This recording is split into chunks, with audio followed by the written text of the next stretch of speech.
과목이 1등급이 나왔었습니다. 대학원에 와선 더 힘들었고, 대학원에 와선 너무 힘들어서 헬스장에서 막 러닝머신 뛰면서 울고 맨날 울고, 절대로 행복은 성적순이 아니고, 대학에 온다고 꽃길은 펼쳐지지 않고, 대학에서 학점을 잘 받아도 꽃길은 펼쳐지지 않고, 행복은 그냥 내가 일상 속에서 조금조그맣게 찾아야 하는 게 아닌가.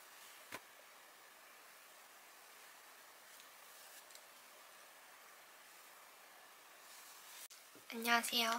엄청 오랜만에 롱폼으로 영상을 찍게 되었어요. 일단 눈 밑 컨실러부터 해줄게요. 오늘은 되게 그냥 심플하고 좀 뭐라 해야 되지? 청순한 느낌? 그런 느낌의 메이크업을 해보려고 해요. 그래서 그냥 좀 가리고 싶은 데 있지 않나요? 그런데 발라주면 돼요. 이 제품이 진짜 부드럽게 잘 발려가지고 좋더라고요. 그래서 그냥 쿠션하기 전에 전체적으로 조금 어둡거나 뭔가 톤이 균일하지 않은 부분 있잖아요. 거기다가 발라주는 편입니다. 컬러는 피치 퍼프예요. 이렇게 해주고 오늘은 뭔가 촉촉한 피부 표현이 됐으면 좋겠어가지고 미스트를 한번 뿌리고 쿠션을 올려줄게요.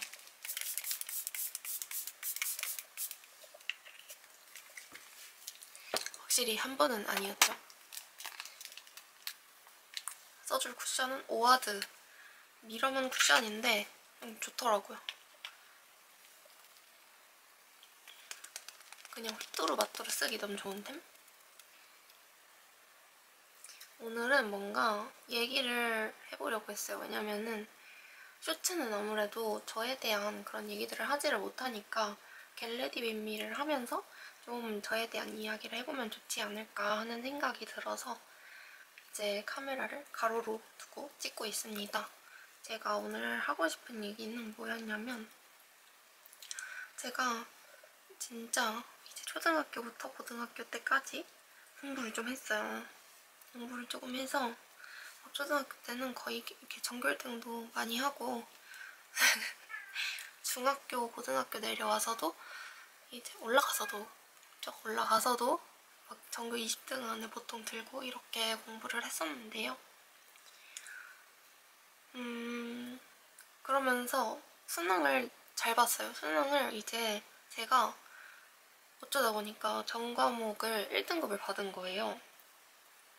되게 놀랍죠? 뭔가 그렇게 안 생겼다는 말도 많이 듣는데 어쨌든 수능을 굉장히 잘 봤고 그리고 뭔가 증빙 자료가 있어야 될 것 같아가지고 제가 오늘 평가원 웹사이트에 들어가서 다운도 받았어요. 이렇게 보시면 전 과목이 1등급이 나왔었습니다. 근데 이걸 왜 말하냐, 지금 뭐 자랑할라 하나? 이렇게 생각하실 수도 있는데 그것보다는 약간 뭔가 제가 느낀 것들, 대학을 다니면서 느낀 것들이나 막 그런 거를 얘기하고 싶었어요. 왜냐면 저는 어렸을 때부터 조금 교육 특구라고 불리는 그런 곳들이 있잖아요. 그런 데서 자랐어요. 그러다 보니까 공부하는 게 너무 당연한 거였고 공부를 이제 잘 해야 됐어요. 공부를 잘 해야 됐고 공부를 못하는 나는 조금 의미가 없다. 그러한 게 만연한 세상 속에 살았던 것 같아요. 그러다 보니 저의 가치 증명을 계속해서 이제 성적으로 증명하고자 했던 것 같아요. 아무래도 다른 건 특출난 게 없었다 보니까. 근데 이게 저는 그래서 초등학교 때부터 공부를 잘하다 보니까 제가 다니던 과학하고 수학학원 초등학교 때부터 과학학원을 다녔다는 게 놀랍긴 하지만 그렇게 했었는데요. 거기서 권유를 해서 뭐 영재고등학교나 과학고등학교를 준비하는 그런 반에 들어가게 되었어요. 그게 약간 저의 인생 꼬임의 출발점이었던 것 같아요. 일단 거기 있는 친구들은 너무 우수한 친구들이 많았고 저는 이제 당연히 우물한 개구리니까 우리 학교에서는 뭐 내가 제일 똑똑하다, 뭐 내가 거의 제일 똑똑하다, 나도 정말 특출난 쪽에 속한다 이렇게 생각하면서 살아왔었는데 거기에 가니까 아이들이 다르더라고요. 그때 조금 저에 대한 믿음이라던가 좀 기대감? 이런 게 확 떨어졌어요. 그냥 무력감이 많이 들었던 것 같아요. 내가 이거밖에 안 되는 사람이구나를 이제 초등학교 고학년부터 느끼기 시작했어요. 그리고 중학교에 가서도 그래서 공부를 그렇게 열심히 안 했어요. 초등학교 때 공부를 정말 열심히 했었고 초등학교 때는 강박 같은 게 있었어요. 그래서 만약에 학원 숙제를 못했다 그러면은 새벽 4시 이럴 때 일어나서 숙제를 하고 자고 그 정도로 뭔가 잘해야 된다는 생각이 좀 커서 그때까지 정말 열심히 해서 덕분에 중고등학교 때는 그렇게 열심히 하지 않아도 성적이 잘 나와줬어요. 이제 중학교 들어가고 나서는 제가 또 공부가 너무 싫은 거예요.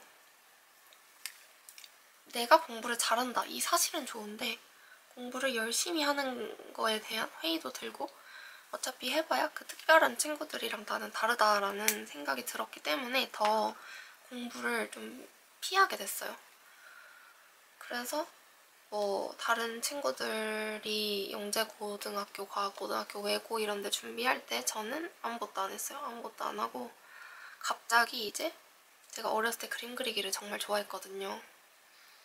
어린이집도 미술 어린이집을 다녔어요. 그래서 이제 나는 패션 쪽으로 나아가야겠다 이런 생각을 한 거예요. 그래서 나는 미술을 해야겠다라는 생각을 하고 나 이제 공부 안 해 이렇게 됐어요. 중학교 한 2학년부터 중2병이었던 거죠. 그때는 진짜 공부를 안 했어요. 막 시험 이틀 전에 책 펴보고 그러니까 내신 성적이 그렇게까지 좋진 않았어요. 근데 다행이었던 건 제가 수학을 좋아해서 수학이랑 영어는 또 계속해서 사교육을 받으니까 성적이 이제 어느 정도 잘 계속 나왔어요. 그래서 그렇게 하다가 고등학교에 가서도 나 미술 할 거야 하고 이제 과를 정해야 되잖아요. 미술을 하려면 미술 입시를 하려면은 저는 또 갑자기 조소에 꽂힌 거예요. 제가 빈지노를 좋아했거든요. 그래서 나 서울대 조소과 간다 이러고 준비를 했는데 그렇게 그 말 있잖아요. 도망친 곳에 낙원은 없다. 그 말이 딱 맞아요. 이제 조속과에 가고 싶어서 살펴봤는데 조속과는 일단 뽑는 인원이 정말 적었어요. 20명? 서울대 조속과에 가려면 제가 전국에 조소하는 친구들 사이에서 20등에 들어야 했어요. 심지어 서울대 조속과는 성적으로 스크리닝도 안 해가지고 진짜 찐으로 미술을 잘하는 애들이 모여있는 데였어요. 또 그 사이에서 보니까 저는 너무 평범한 거예요. 그렇게 차별점이 없다 그래야 되나? 그렇게 해서 고등학교 2학년까지 조소를 하다가 그냥 공부로 대학을 가는 게 낫겠다 싶어서 결국에는 이제 수능을 보게 됐어요. 왜냐면 내신은 관리를 하나도 안 했으니까 생기부 이런 거 관리를 나는 미대 갈 건데 이러면서 하나도 안 했거든요. 솔직히 관리를 했어도 제가 관리를 그런 거를 잘하는 성격이 아니라서 생기부로 대학을 갔을 거라는 기대도 없어요. 열심히 했었더라면. 하여튼 그러고 어째저째 해가지고 수능을 봤는데 수능을 또 잘 봤어요. 수능을 아까 말씀드린 대로 이제 전과목 1등급이 나와서 서울대, 연대, 그리고 지방 한의대 이렇게 세 군데를 지원을 하게 됐어요. 전 당연히 솔직히 서울대가 될 줄 알았는데 서울대가 떨어져서 지방 한의대랑 연대 중에 고르게 되었는데요. 또 그런 생각이 있는 거예요. 지방? 내가 지방대? 지방대 가기 싫은데 뭔가 이름이 연대가 더 깐진하고 연대만에 막 그런 멋이 있다고 생각했어요. 그래서 연대를 선택을 했죠. 그래서 이제 연대에 왔습니다. 연대에 오고 나서 근데 저는 그 끊임없이 내가 특별하다라는 게 깨지는 삶을 살았잖아요. 근데 그러면서도 참 계속 나는 특별하다라는 생각을 놓지 못하고 있었던 것 같아요. 그래서 나는 특별하다. 그리고 수시가 70%고 저 때는 정시가 30%였는데 진짜 수시로 온 친구들 얘기를 들어보니까 막 수능이 3등급이었다. 뭐 수능 4등급 받은 사람도 막 있다. 막 이런 얘기를 들으니까 좀 짜증이 나는 거예요. 나는 수능을 전 과목 1등급을 받았는데 서울대 떨어져서 여기 왔는데 수시로 진짜 그냥 동네에서 그 관리했던 애들이 왜 나랑 똑같은 학교에 와있지? 막 이런 생각을 했었어요. 정말 그 시야가 어두운 때였어요. 그래서 하여튼 저는 끊임없이 저를 특별한 사람으로 이렇게 생각을 한 거죠. 난 쟤네랑 다르다. 그리고 또 저희 학교가 학점을 잘 줘요. 그거를 또 믿고 난 학점도 잘 받으니까 난 진짜 특별하다. 나는 보통 사람이 아니다. 난 평범하게 살 수 없어. 막 이런 게 점점 강화가 됐어요. 사실 지금은 수시로 이제 입시를 하는 거에 대해서 정말 존경을 하고 그게 진짜 사회에서 원하는 인재상이라는 걸 지금은 알아요.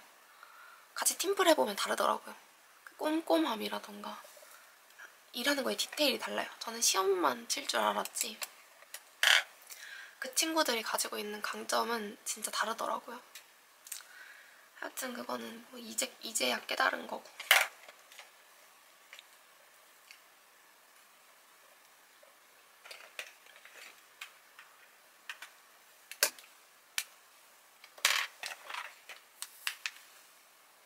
하여튼 그렇게 막 생각을 하다가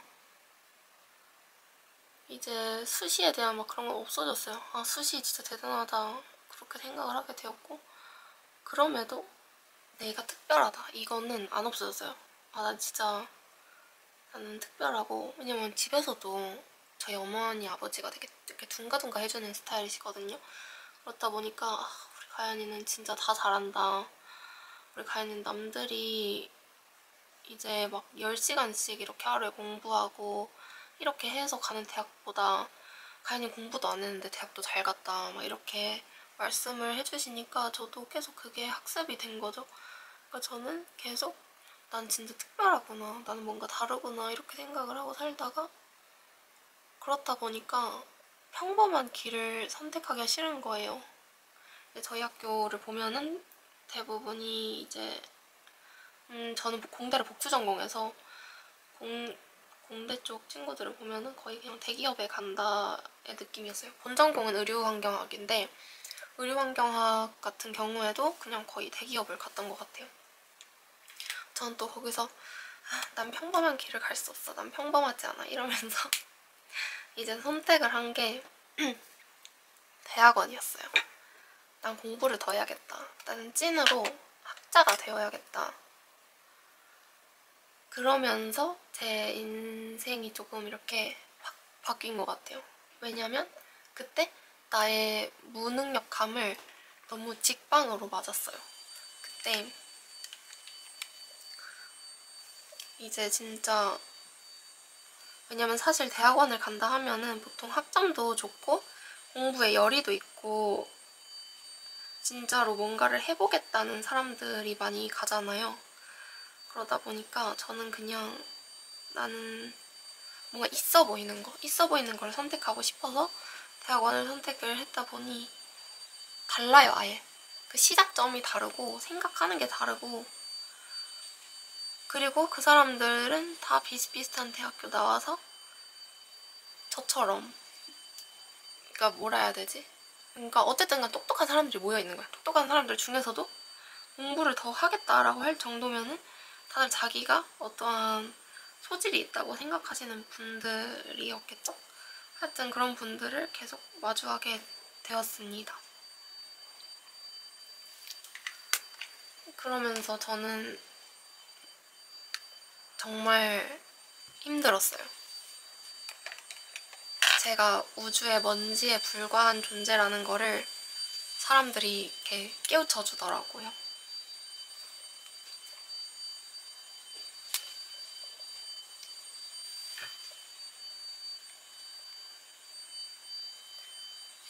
세상에는 대단한 사람이 너무 많았고 똑똑한 사람이 너무 많았고 저희 지도 교수님마저 그냥 너무 넘사벽이신 분이었어요. 그렇다 보니까 저는 이제 뭔가 괴리가 오기 시작한 거예요. 애교살 그릴 땐 좀 집중을 해야 돼가지고 그래서 무슨 괴리가 왔냐, 그래서 나는 내가 평생 특별하다 생각했고 평생 큰 노력 없이 모든 것을 달성했다 생각을 했고 사실 저는 공부도 고등학교 때 그렇게까지 열심히 하지 않았고 많이 아팠어요. 몸이 약하고 스트레스에 엄청 약한 스타일이라서 학교도 거의 1년에 30 며칠 정도를 빠지고 아마 생결도 거의 다 썼으니까 생리통도 너무 심해서 거의 40일을 1년에 빠졌던 것 같아요. 아니죠. 3월부터 11월까지니까 한 8개월 동안? 8개월 정도 되겠다. 그러니까 하여튼 그때부터 이제 좀 많이 힘들어져서 멘탈이 정신과에 다니기 시작했습니다. 정신과에 가서도 그 말이 쉽게 나오진 않더라고요. 내가 무능력한 것 같아서 너무 스트레스를 받는다. 내가 특별한 줄 알았는데 그게 아니라는 게 너무 힘들다. 이런 말이 안 나와요. 왜냐면 저는 또 마음속에 그런 걸 가지고 있으니까 막 의사 선생님들은 나보다 더 똑똑하고 더 이제 우수한 인재셨을 텐데 그런 말을 듣고 얼마나 비웃으면 어떡하지? 막 그런 생각에 막 그런 말도 못하고 그냥 잠자기가 힘들어요. 잠이 안 들어요. 그냥 스트레스 받고 우울해요. 이런 거 막 말하고 맨날 그 막 척도 검사 이런 거 하고 그러다가 이제 최근에서야 인정을 하기 시작한 것 같아요. 최근에서야 세상에 정말 특별한 사람 많고 나는 특별한 사람이 아니고 뭔가 그런 거를 받아들이는 법을 깨우친 것 같아요. 좀 어이없죠? 그렇게 자기가 특별한 줄 알고 살다니, 그쵸? 이게 잘 모르겠어요. 저는 어렸을 때부터 맨날 막 넌 똑똑해 이런 소리 듣고 친구들 부모님께도 아우 누구는 어떻게 이렇게 똑똑하니 막 이런 얘기를 듣고 막 그런 게 계속 강화를 시켜버린 거예요. 제 자아가 비대해지는데 그게 너무 저를 오히려 올가매는 게 된 것 같아요. 그래서 나는 잘해야만 하고 내가 잘 못하는 거는 있을 수 없는 일이다.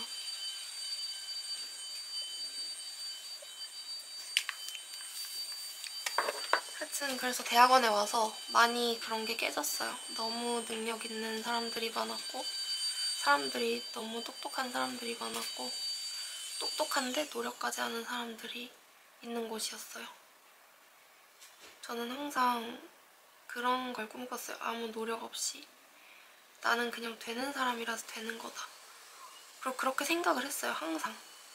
왜냐면 저는 수능 준비를 이제 다른 친구들만큼 열심히 했다고는 생각하진 않아요. 왜냐면 아프니까 그럴 시간도 없었고 그래서 막 미드 맨날 이런 거 보고 고3 때 그렇게 지냈는데 굉장히 좋은 결과가 나왔고 또 뭐 그거 말고도 그 외의 것들에 대해서도 뭐 그 고등학교 때 학생회 임원 선거를 나갔어요. 학생회 임원 선거를 나갔는데 그것도 결과가 좋았던 거예요. 학생회 임원 선거를 나갔는데 이제 2번 다 뽑혔어요. 그러니까 2번을 할 수 있는데 2번 다 뽑히고 막 이러니까 그걸 저는 그것도 안 했거든요. 그 선거운동 같은 것도 안 하고 우연히 이제 화면빨이 잘 받아가지고 그 공약 설명하는데 애들이 막 돌지 말라고 다른데 괜히 돌지 말라 이런 얘기 할 정도로 그랬었는데 이제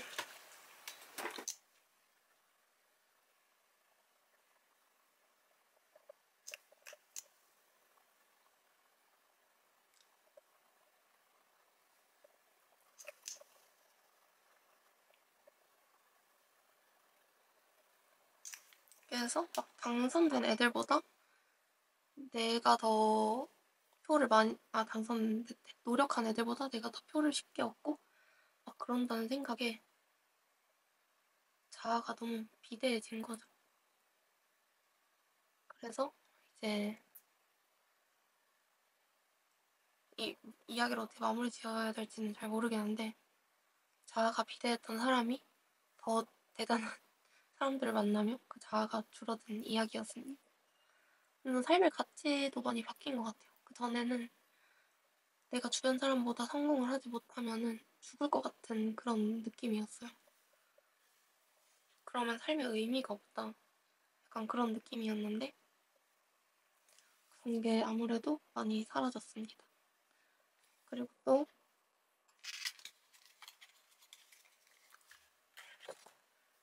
열심히 하는 법을 좀 알게 됐어요. 열심히 사는 법을 알게 돼가지고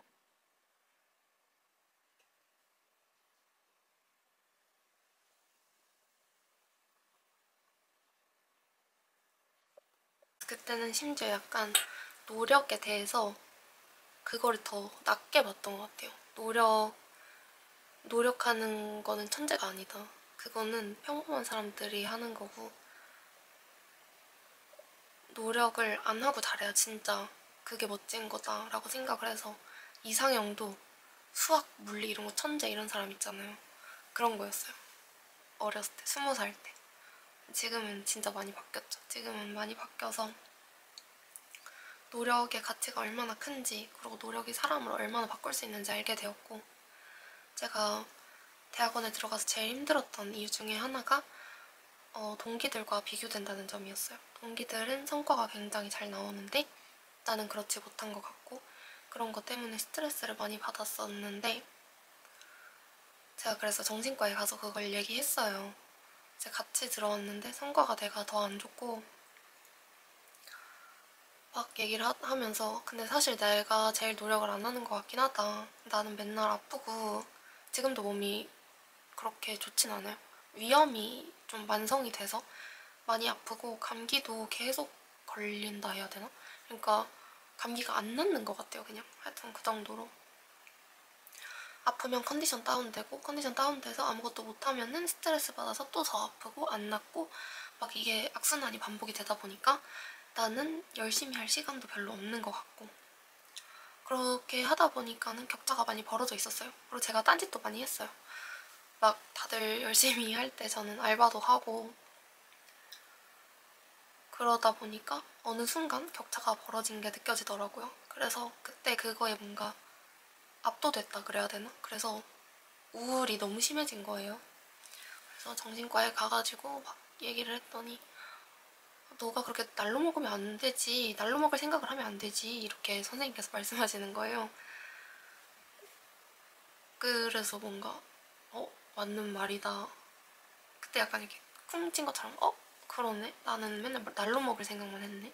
그런 것도 들고 또 선생님이 너의 건강도 실력으로 인정을 하고 그 내에서 이제 노력을 할 수 있는 걸 하는 게 좋지 않겠냐라고 하셨을 때 그것도 뭔가 그런 것 같다라고 생각을 하고 지금은 그래서 엄청 열심히 하려고 하고 있고 사이드 잡을 다 정리를 했어요. 전에는 뭐 피팅 모델도 하고 번역 일도 하고 하다가 어쨌든 그런 걸 정리를 하고 연구에만 집중을 하다 보니까 많이 멘탈도 나아졌고 그렇습니다.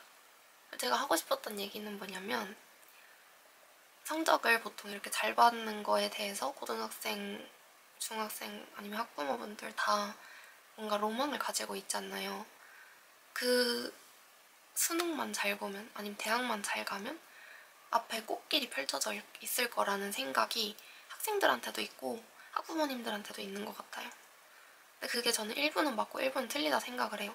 공부를 진짜 잘해서 서울대에 가서 뭐 서울대, 의대 아니면 로스쿨, 행시 이런 데 가면은 그 친구의 삶은 어느 정도 보장된 삶을 살겠죠? 제 주변만 봐도 그 하방은 탄탄해요. 내려가진 않는 것 같아요.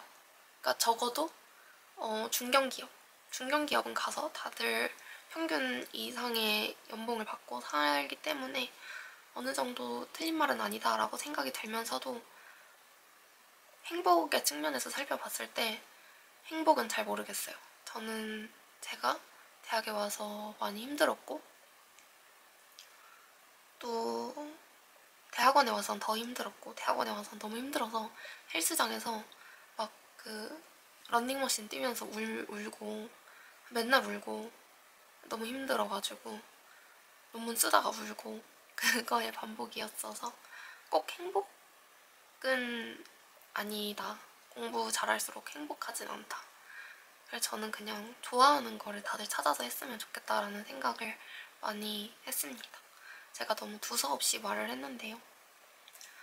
그러면 지금의 너는 어떠냐라고 말씀을 하신다면 저는 지금은 행복을 찾았어요. 연구 자체는 정말 좋고 저의 천직이라는 생각이 드는데요. 이제 노력을 계속 꾸준히 하면은 잘 될 거다라는 생각이 들면서 더 긍정적인 시너지가 나서 지금은 조금 괜찮게 살고 있는 것 같아요.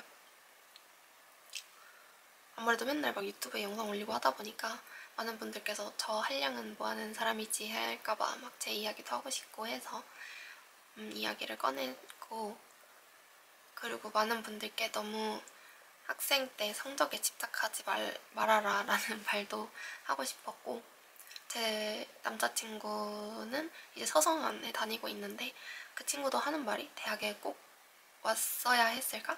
오히려 공부를 이렇게 열심히 안 했더라면 내가 선택할 수 있는 길이 더 많지 않았을까? 이런 얘기도 가끔씩 저랑 하거든요. 그런 걸 보면은 절대로 행복은 성적순이 아니고, 대학에 온다고 꽃길은 펼쳐지지 않고, 대학에서 학점을 잘 받아도 꽃길은 펼쳐지지 않고, 행복은 그냥 내가 일상 속에서 조금조금만하게 찾아야 하는 게 아닌가라는 생각이 많이 들었습니다. 그러면 지금까지 장황한 저의 이야기 들어주셔서 너무 감사하고, 메이크업도 어느새 끝났네요. 오늘은 조금 깔끔하고 청순한 느낌으로 해봤습니다. 다들 들어주셔서 너무 감사해요. 모두 행복하셨으면 좋겠어요. 안녕.